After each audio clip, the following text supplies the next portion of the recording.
Welcome to शजीमस classes. आज मैं आपके लिए लेके आया हूँ क्लास 10th का जो सैम्पल पेपर है बेसिक वाला, उसका सॉल्यूशन। वैसे मैंने स्टैंडर्ड वाला भी बना दिया है, उसका अगर आपको वो देखना है तो उसका लिंक आपको डिस्क्रिप्शन में मिल जाएगा। तो चलिए स्टार्ट करते हैं बिना किसी देरी के, ताकि आपकी तैयारी हो सके एकदम चकाचक। तो स्टार्ट करते हैं क्वेश्चन नंबर 1 से, ठीक है ना। इसमें क्या है कि if two positive integers a and b, a can be written as a equals to x cube and y raise to the power 2 and b is equals to x y cube, है ना। तो हमें क्या करना है इसमें, क्या करना है, HCF निकालना है। तो HCF क्या होगा, दोनों में जो कॉमन होगा, है ना। तो एक तो x आ गया, एक वाई स्क्वायर आ गया। तो करेक्ट ऑप्शन कौन सा है अपना, एक्स वाई स्क्वायर। तो b से शुरुआत हुई है क्वेश्चन नंबर 1 की। अब देखते हैं क्वेश्चन नंबर 2 में। तो क्वेश्चन नंबर 2 में कहा गया the LCM of smallest two digit composite number and smallest composite number. तो ये तो हमारा क्वेश्चन नंबर 1 था। अब क्वेश्चन नंबर 2 में बोलता है स्मॉलेस्ट टू डिजिट नंबर, और वो भी कंपोजिट होना चाहिए। तो 10, सबसे स्मॉलेस्ट टू डिजिट नंबर जो 10 है, और वो ऑब्वियसली कंपोजिट भी है। अच्छा, उसके बाद एंड स्मॉलेस्ट कंपोजिट नंबर क्या है, 4। तो इन दोनों का हमें क्या बताना है, एलसीएम बताना है। तो इन दोनों का एलसीएम क्या हो जाएगा, 10 इंटू 4/2 यानी कि 20। तो करेक्ट ऑप्शन है इसमें सी। अगले क्वेश्चन में कहता है कि if x is equal to 3, one root of the quadratic equation, then find the value of k। तो x square minus 2k x minus 6 equals to 0। X के लिए क्या डाल देना, बस 3 डाल देनी है। 3 square minus 2k into 3 minus 6 equals to 0। तो 9 हो जाएगा ये। 9 माइनस 6 कितना हो जाएगा, 3। और ये कितना हो जाएगा, 6k इक्वल टू 0, यानी कि k इक्वल टू 1/2। ठीक है ना। कितना हो जाएगा, 1/2। तो चेक कर लेते हैं 1/2 इसमें है कि नहीं। हाँ, 1/2 इसमें हमें दिया हुआ है क्वेश्चन नंबर, वो ऑप्शन नंबर 3। तो बी, सॉरी, तो हमारा ऑप्शन आंसर आया है बी। ठीक है ना। एक बार चेक कर लेते हैं कि बी ही आना चाहिए, कहीं ऐसा तो नहीं -1/2 आ जाएगा। नहीं नहीं, बिल्कुल सही, 1/2 ही आएगा। अब क्वेश्चन नंबर 4 की ओर बढ़ते हैं। 4 में क्या कहता है कि the pair of equation y equals to 0 and y equals to -7। ठीक है।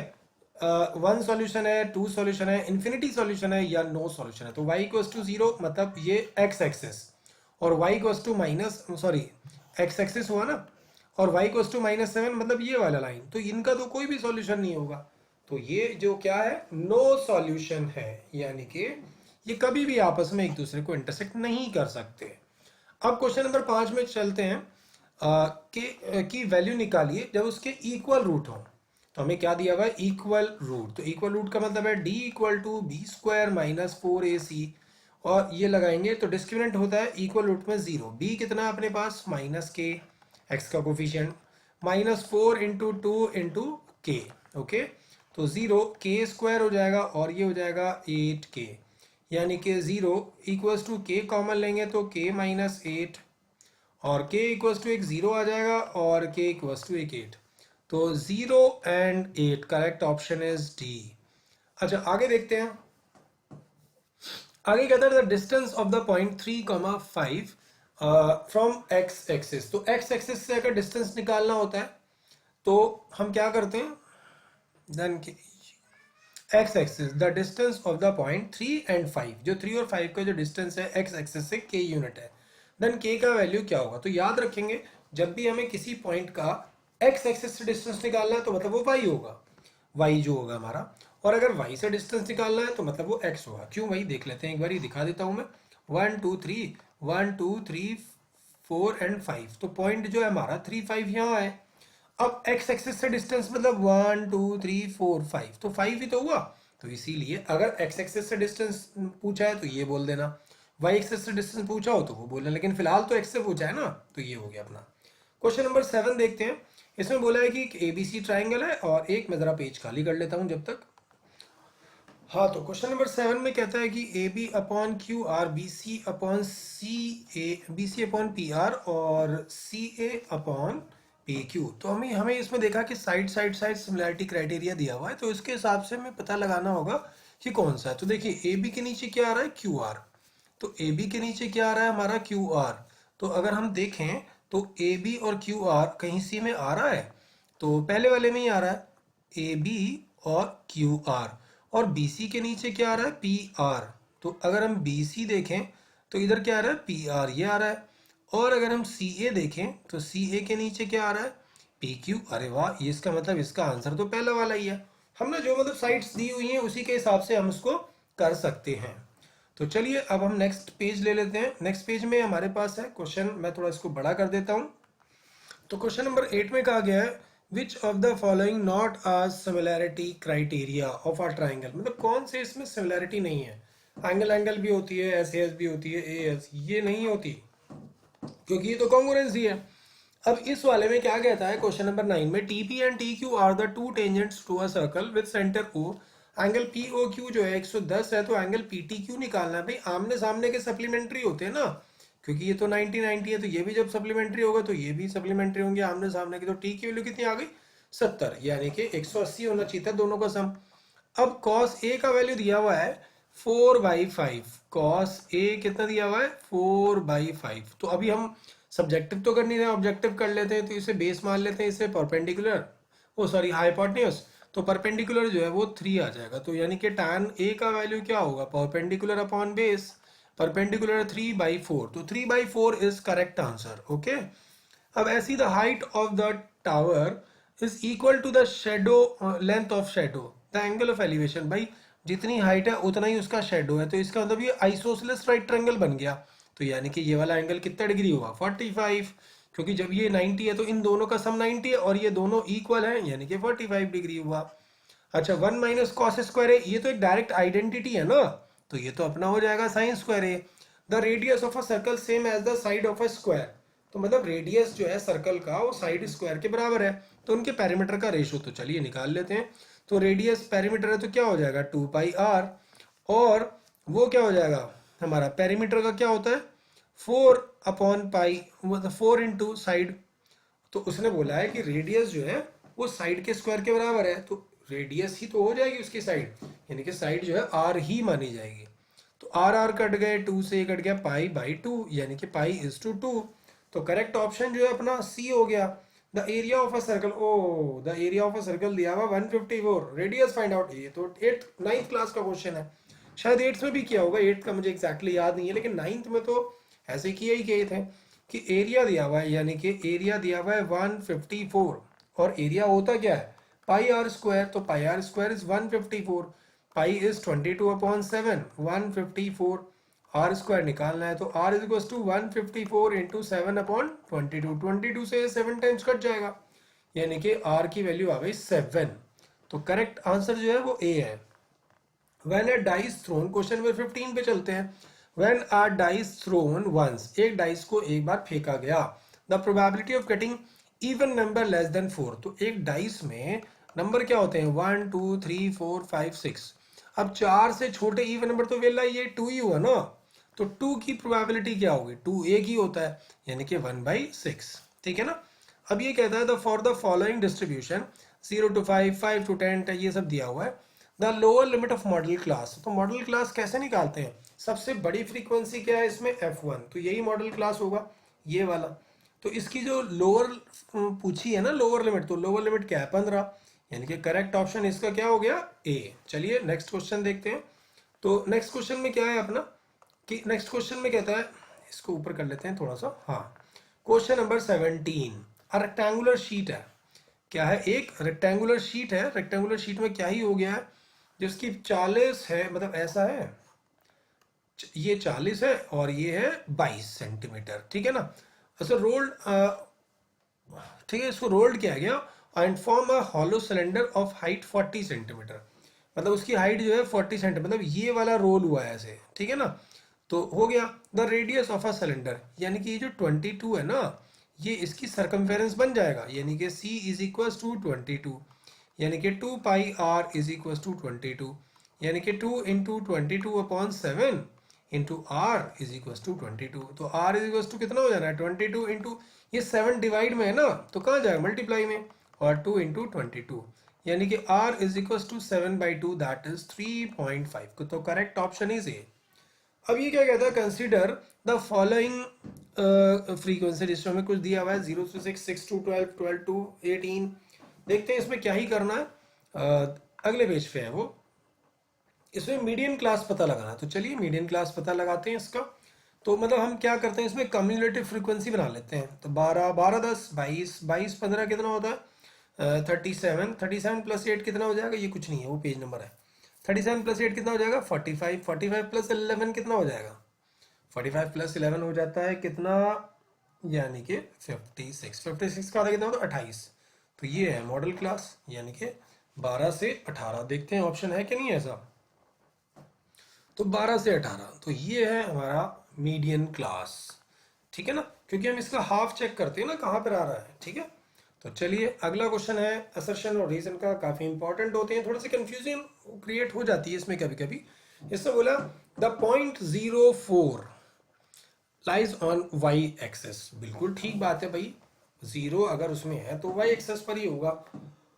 और इसका रीजन भी इसने यही दिया है, सॉरी, कि x coordinate of a point on y axis always 0, यानी कि असर्शन और रीजन और करेक्ट एक्सप्लेनेशन है। तो पहला ही ऑप्शन हो गया, असर्शन भी ठीक है, रीजन भी ठीक है, ठीक है ना। अब क्या बोलता है कि आर जो है इसका जो वो है करेक्ट एक्सप्लेनेशन है ऑफ ए के लिए।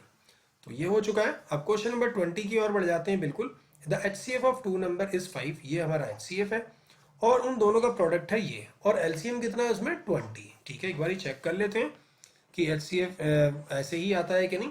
तो LCM इंटू HCF क्या होता है बेटा, प्रोडक्ट ऑफ टू नंबर्स, यानी कि प्रोडक्ट। तो LCM कितना बोल रहा है ये बोल रहा है 40 और ये बोल रहा है 5 और ये 150, ये तो इक्वल नहीं आ रहा। तो इसका मतलब ये जो है असर्शन बिल्कुल रॉन्ग है। अच्छा, रीजन क्या दे रहा है कि HCF इंटू LCM होता है प्रोडक्ट ऑफ टू नंबर, हाँ ये बात सही है। एक्सप्लेनेशन जो है इसका सही है कि अगर दो नंबर HCF है और LCM उन दोनों के प्रोडक्ट के बराबर होता है, तो इसमें मतलब असर्शन जो है फॉल्स है और रीजन जो है उसका बिल्कुल सही है, ठीक है। तो ये हमारा आंसर आ चुका है। चलिए आगे चलते हैं। आगे चलने के लिए थोड़ा सा हमें इसको नीचे स्क्रॉल करना होगा। तो क्वेश्चन नंबर 21 की ओर बढ़ते हैं। 21वें क्वेश्चन में क्या कहता है कि हमारे पास दो इक्वेशंस हैं और पता लगाना है कि वो कंसिस्टेंट हैं या इनकंसिस्टेंट। तो अब सब्जेक्टिव आ गया तो इसका मतलब करके ही दिखाना पड़ेगा। 3x plus 2y equals to 8 और 6x minus 4y equals to 9। तो हम क्या करेंगे, a1 अपॉन a2 करते हैं। a1 अपॉन a2 क्या आ गया बेटा 3/6, that is 1/2। Now b1 upon b2 कर लेते हैं, मतलब b2 माइनस 4, तो ये कितना आ गया -1/2। तो ये तो शुरू के ही दो इक्वल नहीं है ना, a1 अपॉन a2 इस, तो हमें तीसरा चेक करने की जरूरत ही नहीं है। a1 upon a2 b1 upon b2 equal नहीं है, तो ये तो कंसिस्टेंस हुए। तो क्या लिखेंगे, दीज इक्वेशंस आर कंसिस्टेंस, ठीक है। अब इस वाले क्वेश्चन की ओर बढ़ जाते हैं। ए बी सी डी एक ट्रापीजियम, ये तो एनसीईआरटी का ही है, इसमें ये तीनों ना पैरेलल हैं। तो हमें प्रूव करना है a e upon e d is equals to f c upon b f. तो हम क्या करेंगे ना, यहाँ पर एक लाइन ड्रॉ कर देंगे, कंस्ट्रक्शन कर लेते हैं, ठीक है। कंस्ट्रक्शन कर देते हैं, इसको कोई नाम दे देते हैं पी। अब हम इस पे लगाएंगे बीपीटी। तो क्या लिखेंगे, इन ट्राइंगल कौन सा ले लें, ए सी डी ले लेते हैं, ए सी डी क्या लिखेंगे बाई बीपीटी, ठीक है ना, बेसिक प्रोपोर्शनलिटी थ्योरम। तो इसमें क्या लगेगा बेटा, a e upon e d is equal to a P upon c p, ठीक है ना, यही तो लगेगा। तो इसको वापस रब कर देता हूँ। तो क्या लग जाएगा, a e upon e d equals to a P upon P c, ठीक है ना, ये इक्वेशन 1 हो गई, ये कुछ भी नहीं है, वो पेज नंबर है। अच्छा, अब हम इस वाले ट्राइंगल की बात करते हैं, इस वाले की।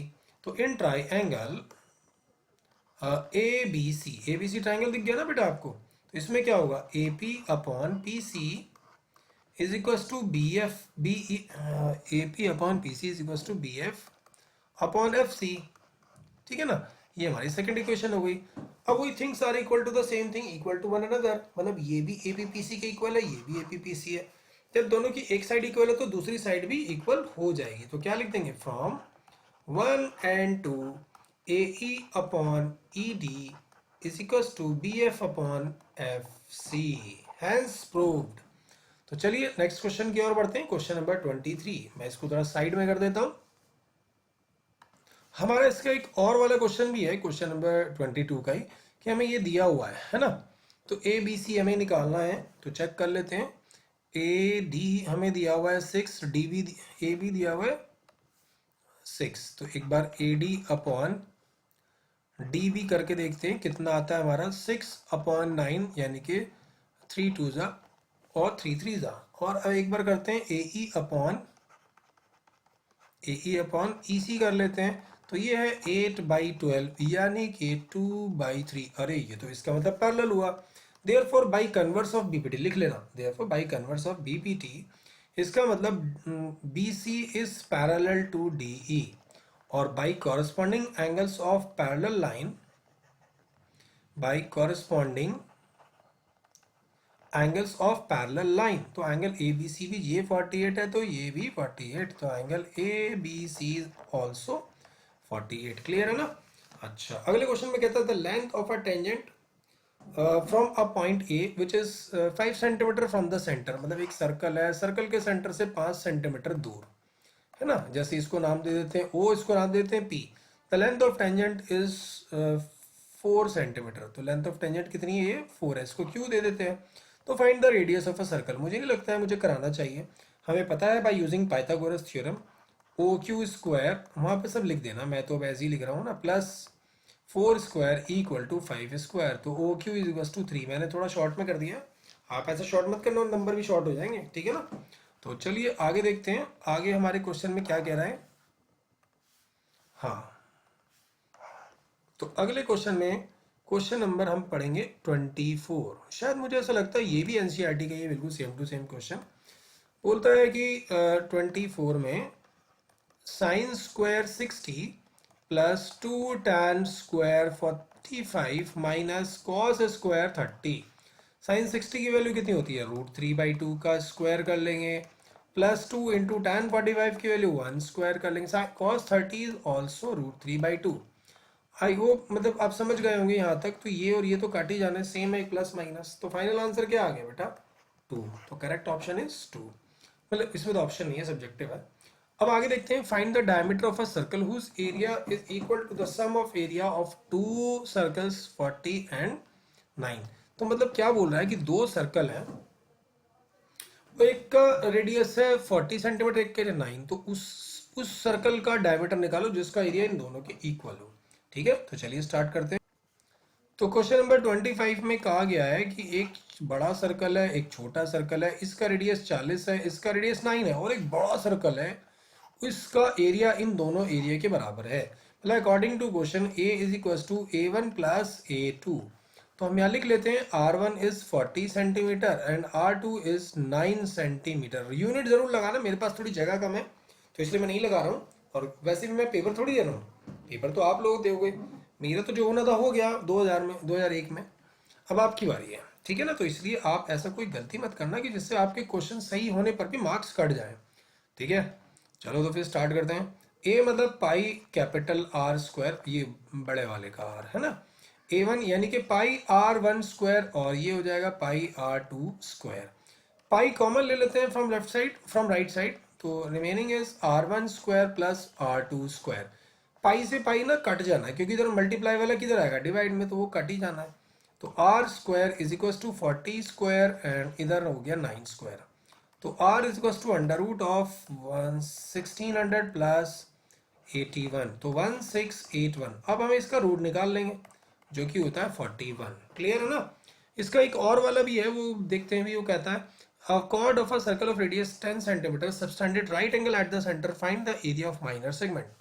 तो यहाँ तो हमें डायरेक्ट माइनर सेगमेंट का फॉर्मूला ही लगाना पड़ेगा। मैं जरा इसे क्लियर कर दूं जब तक। तो ये कहता है कि माइनर सेगमेंट, माइनर सेगमेंट में हमें क्या करना है, यहाँ पर हम लोग ले लेंगे ये वाला एरिया निकालना है ना। इतनी माइनर सेगमेंट निकालने के कई तरीके हैं। तो नया 90 है, तो क्या करेंगे, हमें सेक्टर में से ये ट्राइंगल माइनस कर देना है। तो area of minor segment, right angle बोला तो मतलब 90 होगा ना, लिख देते हैं theta equal to 90 and radius is equals to 10, और पाई का वैल्यू इसमें दिया हुआ है 3.14।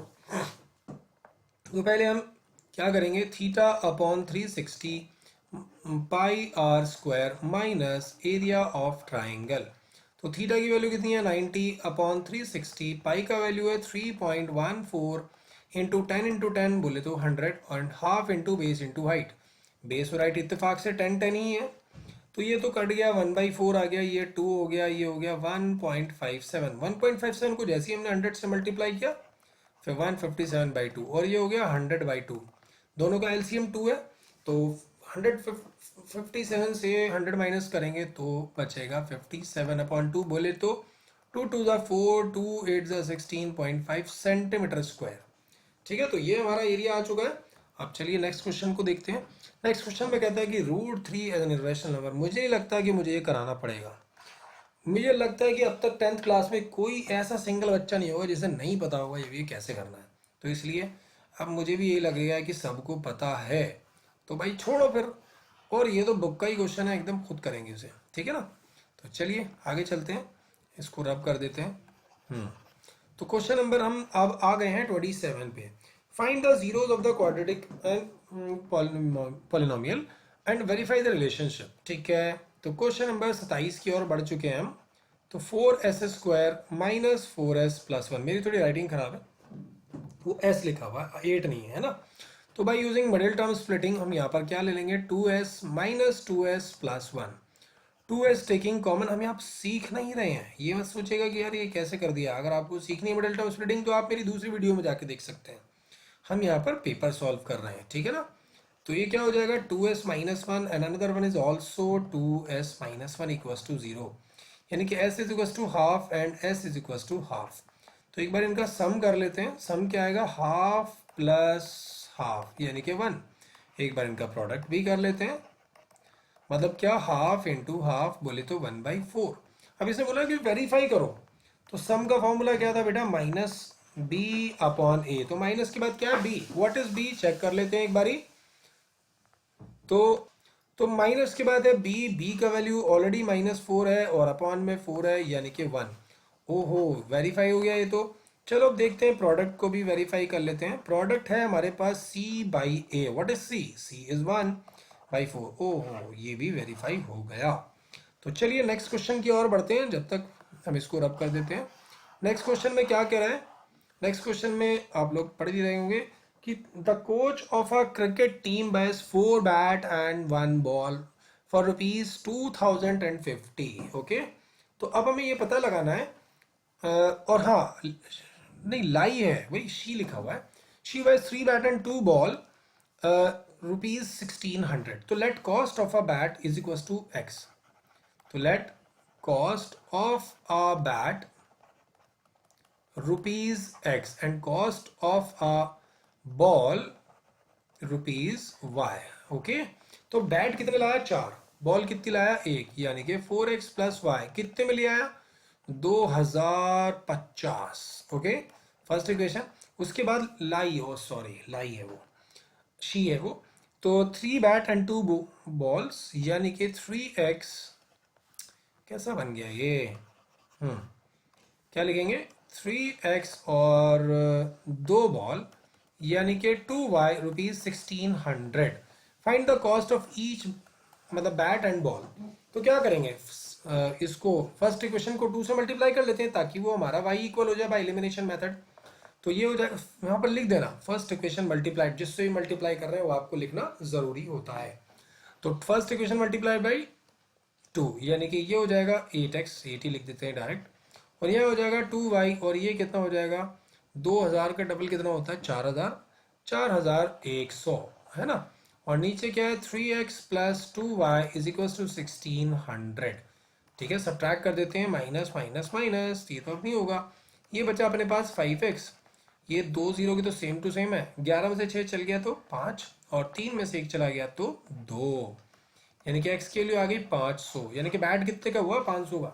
चलो पहली क्वेश्चन वहां लिख देना, putting x is equal to in 500 in equation 1 और 2। तो किसी में भी डाल सकते हैं, आपकी मर्जी। मैं फर्स्ट वाली मुझे अच्छी लग रही है तो फर्स्ट वाली में ही डाल देते हैं। 4 × 500 + y इक्वल्स टू 2050।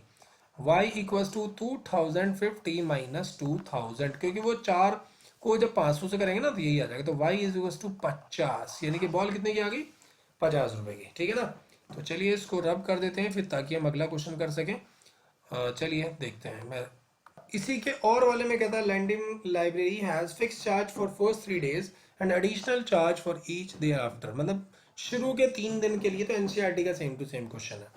सरिता ने 3 दिन के जो है वो मतलब लाइब्रेरी जो है 3 दिन का तो फिक्स चार्ज है, फिर चाहे आप बुक को ना 1 दिन में वापस कर दो, चाहे 2 दिन में वापस कर दो, या 3 ही दिन में वापस करो, वो फिक्स चार्ज आपको देना ही देना है। उसके बाद आप जितने भी दिन रखोगे उसका पर डे चार्ज अलग चलेगा, ठीक है।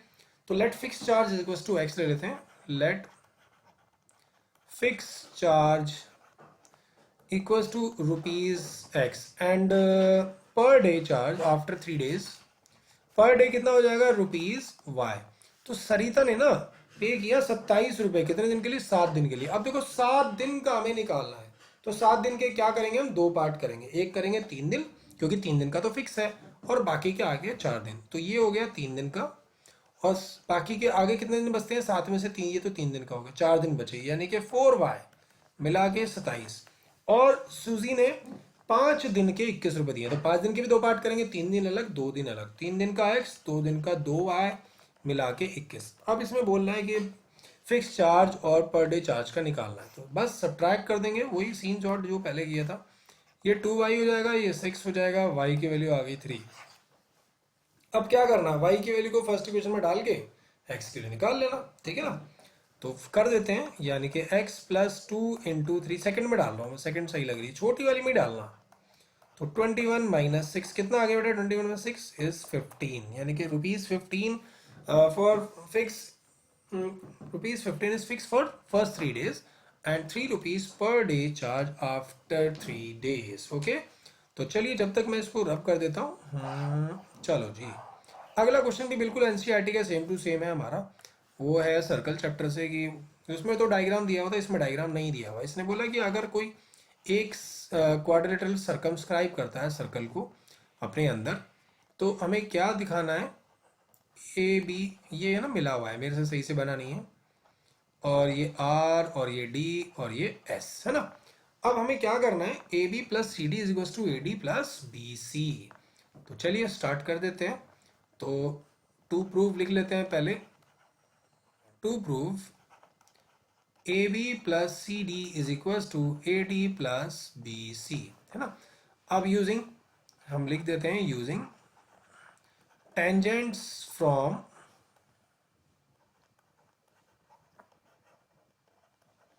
an external point are equal, है ना, इक्वल होते हैं। अब इसका मतलब इक्वल होने का मतलब क्या है बेटा? देखो AP किसके इक्वल होगा? AS के, लिख देते हैं AP equal AS, equation 1। Similarly BP equal होगा BQ के, ये equation 2। CQ is equal to CR। अब देखो CQ इधर लिखूं या इधर लिखूं, है ना, CQ और CR। तो CQ राइट साइड में, क्योंकि Q वाला उधर ही है, एंड CR ये हो गया हमारा थर्ड। और ऐसे ही DR is equal to DS, यानी कि DR is equal to DS, ये हमारा हो गया फोर्थ। अब इन सबको ना ऐड कर देते हैं। तो एडिंग 1 2 3 4, वहां लिख देना एडिंग 1 2 3 4, मेरे पास थोड़ी जगह कम है। तो AP plus BP CR plus DR is equal to AS BQ plus CQ plus DS। अब देखो जरा, AP और BP जुड़ के पूरी लाइन नहीं बन जाएगी ये वाली AB, है ना। तो इसलिए हम क्या लिख देंगे? AP BP को जोड़ के लिख देंगे AB। ऐसे CR DR जुड़ के बन जाएगा CD, और AS BQ में तो जुड़ नहीं सकता, एक ना एक लेटर कॉमन होना जरूरी होता है ना। तो AS DS, तो AS DS को जोड़ेंगे, अगर आप देखें डायग्राम में, तो AD बन जाएगा, और BQ CQ को जोड़ेंगे तो वो बन जाएगा BC। ओके, तो चलिए अब इसका अगला क्वेश्चन देखते हैं। अगला क्वेश्चन हमारा है ट्रिग्नोमेट्री से। तो ट्रिग्नोमेट्री में हमारा इसको प्रूव करना है, एनसीईआरटी का ये भी। तो चलिए स्टार्ट करते हैं। तो क्या करना है अपने को? Cosec theta minus cot theta, कोई सा भी साइड ले लो, लेफ्ट साइड ले लो, राइट, मेरे को राइट वाली ज़्यादा अच्छी लग रही है। तो यहाँ लेकिन लिख देना कौन सी लेनी है। तो 1 minus cos theta upon 1 plus cos theta, हम इसको रेशनलाइज करेंगे डिनोमिनेटर के ऑपोजिट साइन से, यानी कि 1 minus cos theta upon 1 plus cos theta. तो ऊपर आ जाएगा 1 माइनस कॉस थीटा का होल स्क्वायर, और नीचे क्या जाएगा? a plus B minus B, A square minus B square, ठीक है ना। तो ऊपर तो आ गया 1 माइनस कॉस थीटा का होल स्क्वायर, नीचे 1 माइनस कॉस स्क्वायर एक आइडेंटिटी होती है। 1 माइनस कॉस स्क्वायर क्या होता है बेटा? Sine square. अब देखो ऊपर भी होल स्क्वायर है, नीचे भी पूरा स्क्वायर है, तो हम ना इसको एक ही ब्रैकेट में सेट कर देते हैं। तो 1 minus cos upon sine whole square. अब ये साइन जो है ना 1 को भी डिवाइड करेगा और कॉस को भी। तो हम क्या करने वाले हैं, 1 अपॉन, ये गलत तरीके से लिख दिया, हाँ 1 upon sine theta and cos upon sine theta, और बाहर क्या रहेगा बेटा, होल स्क्वायर। तो 1 माइनस साइन क्या होता है, शायद कोसेक ही होता है, और ये होता है हमारा cot theta whole square which is equal to right hand side, hence prove. ये सब लिखना बहुत ज़रूरी होता है, ठीक है ना, याद रखिएगा। तो चलिए क्वेश्चन नंबर 30 भी हो चुका है, आगे की ओर बढ़ जाते हैं। क्वेश्चन नंबर 30 के बाद इसका अच्छा एक और है ऑप्शन में, देखते हैं, इसको भी कर लेते हैं, थोड़ा सा इसको बड़ा कर लेते हैं पहले। हाँ, मतलब ये भी एनसीईआरटी का ही क्वेश्चन है। तो अब हम इसको, अरे ये क्या चल गया, साइड में कर लेते हैं। तो ये भी एनसीईआरटी का ही क्वेश्चन है, सेक ए 1 minus sine A sec a plus tan ए। ठीक है, तो चलिए इसको लिखते हैं। तो क्या लिखेंगे, सेक ए, हम ये वाला ही कर रहे हैं और वाला इसका, और ब्रैकेट है 1 minus sine a end of bracket sec a plus tan a. ये सब ना हमें 1 दिखाना है। तो देखो जो साइन कॉस नहीं होते, सबसे पहले हमने साइन कॉस बनाई, हमने ना लेफ्ट हैंड साइड पिक किया। तो सेक को क्या लिखेंगे, 1 बाई कॉस ए, अच्छा 1 minus sine a same as it is, जो साइन कॉस नहीं है उन्हें साइन कॉस बनाना है। Sec can be written as 1 by cos, और टैन को लिख सकते हैं sine a by cos a. Okay, अब हम इनके एलसीएम एलसीएम कर लेते हैं। तो 1 बाई कॉस ए, ये हो गया हमारा 1 माइनस साइन ए, जब इनका एलसीएम किया तो मुझे मिला 1 प्लस साइन, और डिनोमिनेटर में कॉस ए। अच्छा, ऊपर 1 प्लस साइन 1 माइनस साइन, ये तो a minus B a plus b है ना, तो a square minus B square. Okay, और cos a into cos a हो जाएगा कॉस स्क्वायर ए। ऊपर जो आया 1 माइनस साइन स्क्वायर, इसकी डायरेक्ट आइडेंटिटी होती है कॉस स्क्वायर ए, और नीचे भी तो कॉस स्क्वायर ए ही है, तो ये कट गया, 1 आ गया। तो वहाँ सब लिख देंगे left hand side equals to right hand side, hence proved. चलिए नेक्स्ट क्वेश्चन देखने से पहले हम इसको जरा साफ कर देते हैं जब तक। तो अब हमने देखा कि अ बैग, क्वेश्चन नंबर 31 है, a bag contain 6 red and 4 black ball and some white. तो लिख लेते हैं कि रेड कितनी है, क्वेश्चन नंबर 31 कर रहे हैं हम लोग। रेड है हमारे पास 6 एंड ब्लैक है अपने पास 4 एंड वाइट है सम, मतलब हमें नहीं पता कितनी है, तो हम वाइट को ले लेते हैं x। अच्छा, find the probability of white ball in bag if the probability of white ball is 1/3।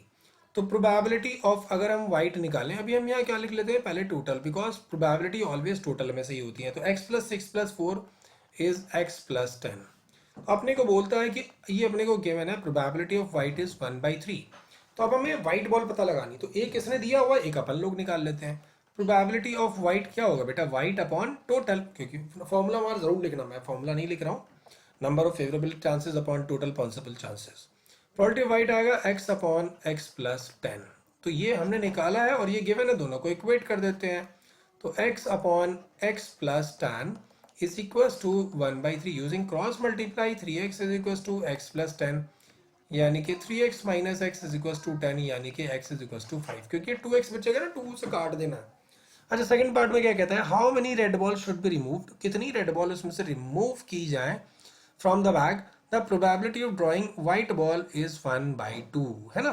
तो कितनी बॉल उसमें से, मतलब क्या रेड बॉल कितनी निकाल दूं ताकि हमारे पास क्या हो जाए, वो हो जाए, उसकी प्रोबेबिलिटी हाफ हो जाए। इसका मतलब ये कि टोटल बॉल जितनी भी हो, टोटल बॉल जो होनी चाहिए 10 होनी चाहिए, जब तो भाई हाफ है ना प्रोबेबिलिटी, तो टोटल बॉल कितनी होनी चाहिए 10। तो अब रेड हमारे पास 5 है, वाइट है 5, तो अदर जो होनी चाहिए ना वो भी 5 होनी चाहिए। तो इसका मतलब 4 तो ये रहेंगी, रेड कितनी निकालने पूछ रहे हैं, यानी कि उसमें से 5 निकाल लो। तो इसका मतलब सेकंड क्वेश्चन में क्या लिखेंगे, 5 red ball remove to make a probability of white ball is half. Okay, तो क्वेश्चन नंबर, अब हम चलेंगे सेक्शन डी में 32, क्वेश्चन नंबर 32। तो पहले इसको रब कर देता हूँ मैं। तो ये वाला जो क्वेश्चन है हमारा एनसीईआरटी में पहले हुआ करता था, जब हमारे पास डिलेटेड सिलेबस वाली एक्सरसाइज, मतलब एक हमारा 4.3 जो थी ना, पहले एक वर्ड प्रॉब्लम की एक्सरसाइज थी पहले एनसीईआरटी में, लेकिन अब न्यू जो सिलेबस अपडेट हुआ उसमें क्वेश्चन नहीं रहा, लेकिन फिर भी उस जैसे क्वेश्चन तो हमने किए हैं, वर्ड प्रॉब्लम अब तो करनी पड़ेगी।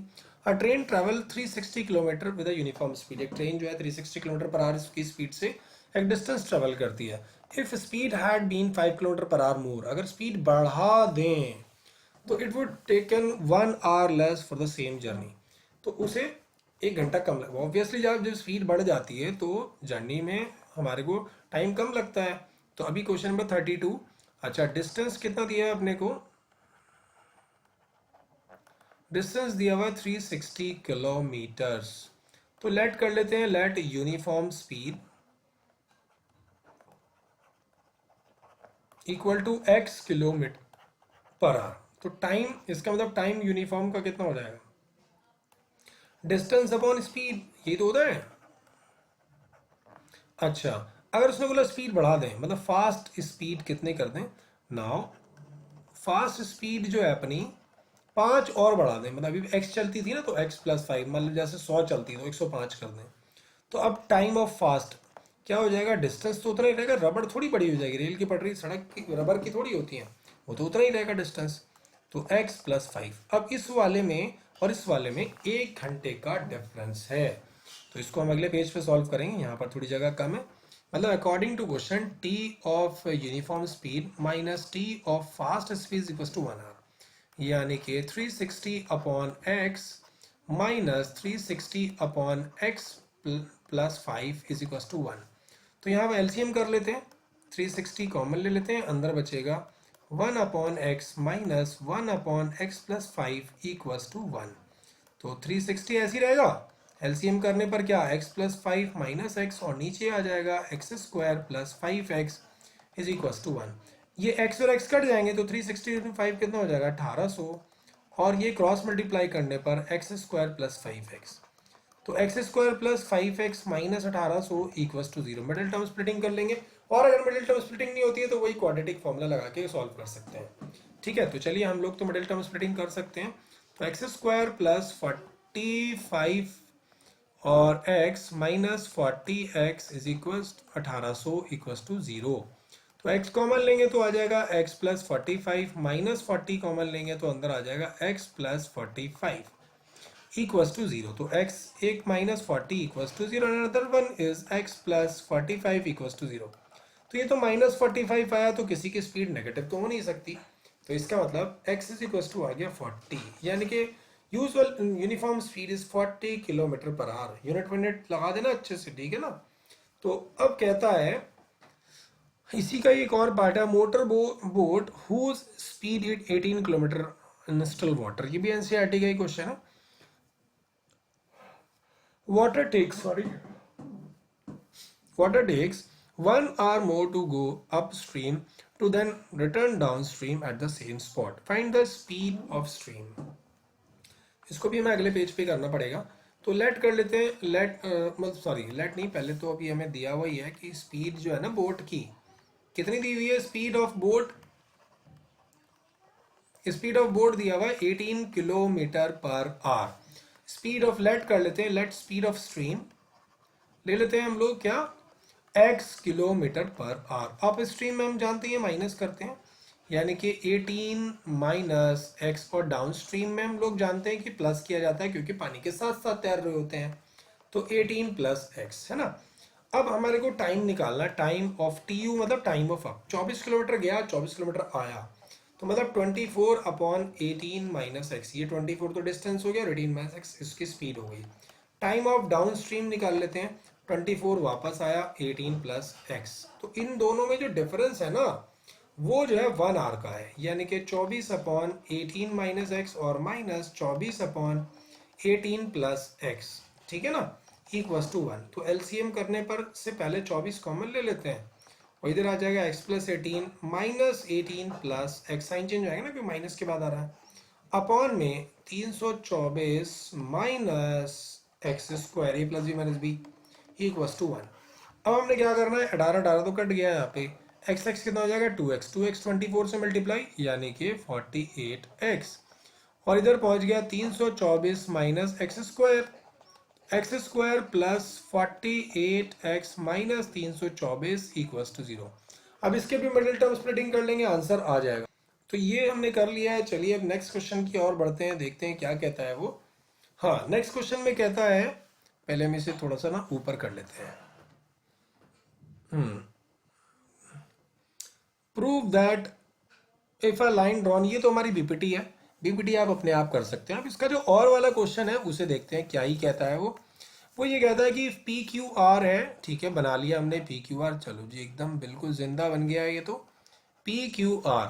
उसके बाद एस और टी जो है ना पी क्यू और पी आर पर है, ठीक है, एस इधर है और टी इधर है, ओके। उसके बाद हमने क्या देखा कि पी एस हमें बोलता है कि गिवन है कि P S upon S Q is equal to P T upon T R and angle P S T is equal to angle P R Q, है ना। तो देखते हैं कि कहाँ कहाँ बन रहे हैं, ठीक है। तो पी एस टी एंगल कौन सा है, ये वाला, और पी आर क्यू कौन सा है, वो ये वाला है। तो अब हमें शो करना है prove that triangle P Q R is an isosceles triangle, ठीक है। तो कर देते हैं, इसमें क्या ही प्रॉब्लम है। तो देखो अभी हमने क्या देखा कि लिखेंगे, गिवन है ना अपने को ये चीज गिवन है, तो यहां लिख लेते हैं कि P S upon S Q is equal to P T upon T R. इसका मतलब ये क्या हो गया, बाई कन्वर्स ऑफ बीपीटी, क्या लिख देंगे, by converse of BPT S T is equal to Q r. S T is equal to नहीं, parallel to Q r, sorry. तो एस टी क्या है, पैरेलल है क्यू आर के, क्योंकि अगर रेशो सेम होता है तो मतलब पैरेलल आ गया। अब पैरेलल आ गया तो by corresponding angles, by corresponding angles, angle PST is equals to angle PQR, और ऑलरेडी PST किसके इक्वल है, यानी कि PRQ, है ना। तो इन दोनों इक्वेशन से पता चला कि एंगल PRQ और PRST जो है वो इक्वल है। तो इसका मतलब एक ऐसा ट्राइंगल जिसकी दो साइड्स इक्वल हो जाए, दो साइड इक्वल होने के लिए हमें थोड़ा सा नीचे करना पड़ेगा ताकि डायग्राम दिख सके। हाँ, इसका मतलब क्या आ गया हमारे पास कि angle P Q R equal to angle P R Q. तो ये दोनों एंगल जो है हमारे इक्वल आ गए। इसका मतलब hence P Q R is an isosceles triangle, ठीक है ना। तो उसे क्या मान लेंगे हम, आइसोसेलेस ट्राइंगल मान लेंगे। तो चलिए नेक्स्ट क्वेश्चन देख। तो ये हमने देखा कि हमारा क्वेश्चन है मेडिसिन कैप्सूल वाला, ये तो हमारा एनसीईआरटी का ही है। इसमें हमने रेडियस इधर से माइनस किया 2.5 और इधर से माइनस किया 2.5, तो हमारी सिलेंडर की हाइट बची 9 सेंटीमीटर। अब हमें सरफेस एरिया निकालना था, मतलब हम इसको कितनी जगह टच कर सकते हैं। एक ये तो गोल वाला कैप्सूल सिलेंडर बीच में से, और इधर से कर्व सरफेस दोनों हेमिस्फेयर के, तो हमने यहाँ लिख दिया हेमिस्फेयर, ठीक है ना। तो अब आगे देखते हैं कि, और ये वाला भी मैंने आपको एक्सप्लेन कर ही दिया था कि ये कैसे था, कि जब हमने देखा कि ये जो है एस टी जो है पैरेलल आ गया था, क्योंकि जब रेशो इक्वल है तो मतलब ये पैरेलल होगा, और ये दो एंगल्स हमें इक्वल दिए हुए हैं। तो जब ये हमारा पी एस एस क्यू और पी टी टी आर का रेशो इक्वल आया, तो इसका मतलब ये था by converse of BPT S T is parallel to Q R. जब ये पैरेलल हो गए तो इसका मतलब ये वाला एंगल और ये वाला angle by corresponding angle equal होंगे, ये मैंने लिख दिया है यहाँ पे। और जब ये पहले से इसकी इक्वल है तो P S T P Q are की वजह से हो गया कॉरस्पॉन्डिंग की वजह से, और P S T P R Q ये अपने को गिवन था। इसका मतलब ये दोनों एंगल इक्वल हो गए आपस में। तो मतलब जब एंगल क्यू और एंगल आर इक्वल हो गए तो आइसोसेलेस बन गया ना, दो एंगल इक्वल हो गए। तो अब हम देखते हैं इस गुलाब जामुन वाले क्वेश्चन को कि एक गुलाब जामुन जो है कितनी शुगर सिरप कंटेन करता है, 30% ऑफ इट्स वॉल्यूम, ठीक है ना। तो अब देखते हैं क्या होता है।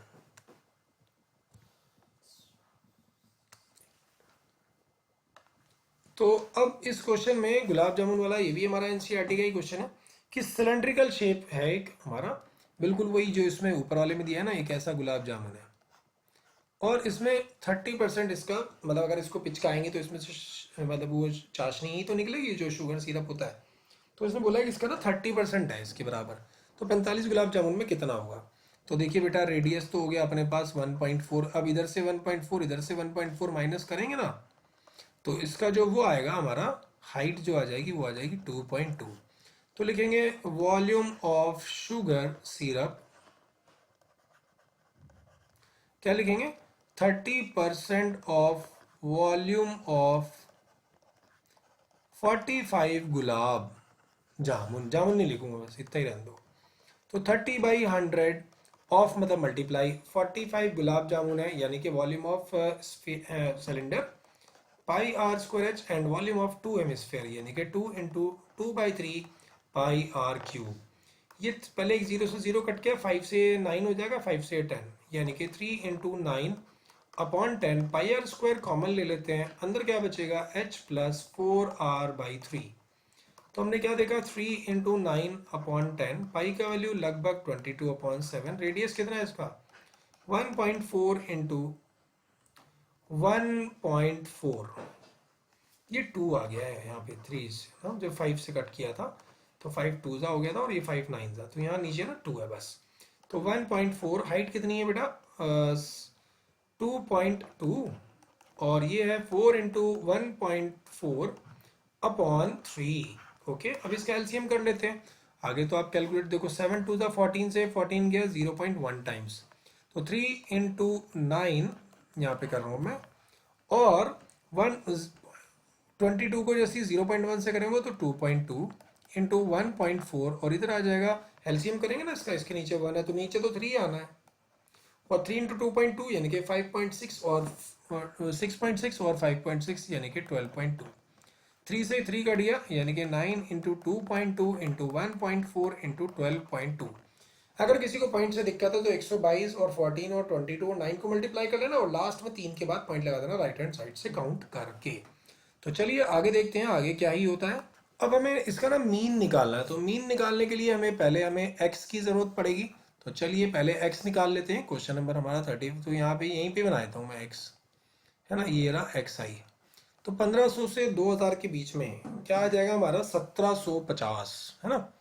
तो 1750, फिर ये कितना आ जाएगा 2250, 500 ऐड करते चले जाएंगे, 2750, ये आ जाएगा 3250, और ये 3750, और ये 4250, और ये 4750, है ना। तो ये मैंने x कैसे निकालते हैं, इन दोनों को प्लस करके हाफ, इन दोनों को प्लस करके हाफ, ठीक है ना, ऐसे ही निकालते चले जाते हैं। फिर अब हमें इसको ना डायरेक्ट मेथड से करना तो बहुत ही घातक सिद्ध हो सकता है, तो इसको ना एज्यूम मीन मेथड, यानी कि या वो जो होता है हमारा स्टेप डेविएशन मेथड, उससे कर लेते हैं। तो यहाँ पर एक कॉलम बनाएंगे यू आई या डी आई, वट एवर जो भी आप लिखना चाहें। तो इसके सामने वाला तो हमेशा, क्योंकि यू आई की वैल्यू क्या होती है, यहाँ लिख देते हैं U I equals to X I minus A upon H. तो इससे हमेशा 0 आता है, ये 1, ये 2, ये 3, ऊपर -1, -2 और -3। अब एक कॉलम बनाएंगे एफ आई इंटू यू आई, 14 3 ज़ा लगभग 42, एंड 56 2 ज़ा -112, 61 ज़ा -60, एंड ये तो 0 ही हो जाना है। तो 74 1 ज़ा 74, एंड 62 2 ज़ा 124, एंड 48 3 ज़ा 48, 50 50 50 144 हो जाएगा, है ना। कितना हो जाएगा 144। तो पहले प्लस वाले अलग जोड़ लेते हैं 12, और ये कितना हो जाएगा 7 और 7 14, 1 कैरी 342, माइनस वाले भी जोड़ लेते हैं, ये आ जाएगा 4 6 4 10 और 1 11, 1 कैरी है, यानी कि 214। तो माइनस कर देते हैं, 12 में से 4 गया 8, 3 में से 1 गया 2, और 128 आ गया ये, है ना। अब मीन का फॉर्मूला क्या था स्टेप डेविएशन में, क्या था a plus summation of f i u i upon summation of f i into h. A की वैल्यू कितनी है 128, होने दो। एफ आई नहीं, ये तो कुछ और है भाई, ए है हमारा जो हमने बीच में एज्यूम किया था 3250, 3250। एफ आई यू आई कितना है अपना 128, नीचे क्या है एफ आई यानी कि 400, हाइट कितनी है इतनी, हाइट है इधर 500, तो 20 से 20 एकदम कट गए ये तो। अब 3250 प्लस 4 से कट जाएगा, 32 इंटू 5, 32 इंटू 5 कितना होता है बेटा, 32 इंटू 5 होता है 160, दोनों को ऐड कर लेंगे और आपका आंसर आ जाएगा। अब आगे जो है वो केस स्टडी है, तो केस स्टडी तो आप खुद भी कर सकते हैं, तो क्योंकि वीडियो ऑलरेडी इतना लंबा हो चुका है। तो अब जो है एक वीडियो कैसा लगा मुझे बताइएगा। वैसे मैं 1-2 पेपर और इसमें भी आपको सॉल्व कराऊंगा ताकि आपकी अच्छे से तैयारी हो जाए। आपको कोई टॉपिक पे वीडियो चाहिए हो तो मुझे ज़रूर कमेंट करें ताकि मैं वो टॉपिक पे वीडियो आपको बनाकर दे दूँ। Thank you for watching. Channel पर नए हो तो सब्सक्राइब ज़रूर करिएगा।